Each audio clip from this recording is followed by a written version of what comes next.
Hey guys, welcome to the third episode in my sensor series. This episode is going to be on the touch sensor. Very important sensor and a very common one we find in FLL. Let's start with the classic example, the driving forward. Let's say we want to drive forward until we hit something. So as I've showed you guys before, let's set it to drive on indefinitely until something happens. And in this case, it's going to go until the touch sensor is activated. So the touch sensor has three states: released, pressed, and bumped. So let's say you start with your robot against a wall and you want it to move off only if the touch sensor is rigidly pushed against the wall.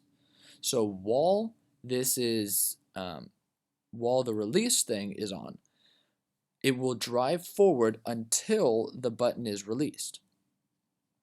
So if you're pressed up against the wall, it will drive forward until the touch button is released, and then it will stop. This one, it's the opposite. It will stop when the button is pressed. So if you click number 1, it would drive forward until the touch sensor is on, and then it will stop driving forward. But then consequently, if you remove it, it will start driving forward again because the touch sensor is no longer continually pressed. Bumped takes care of this problem. Bumped is whenever it is rapidly pushed and then unpressed. So either or, you could choose any of them. The most useful one is probably bumped. And then after that, you want your thing, to stop. Easy. Very, very simple. Let's see another case of how to use this. So it can also be used, as I've showed you guys before, a way to output data. So if you want to check to see if something's pressed, you can do measure and state.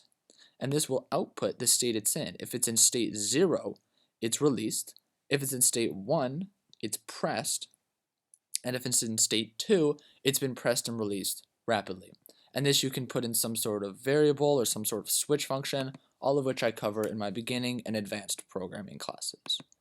It's a very easy one, not that complicated. So let's see another example. Let's say we want it to spin in a circle, very, very tight circle, very fast until the touch sensor hits something. In that case, we would do something like this. Use the touch sensor to compare the state. Once it is touched, it will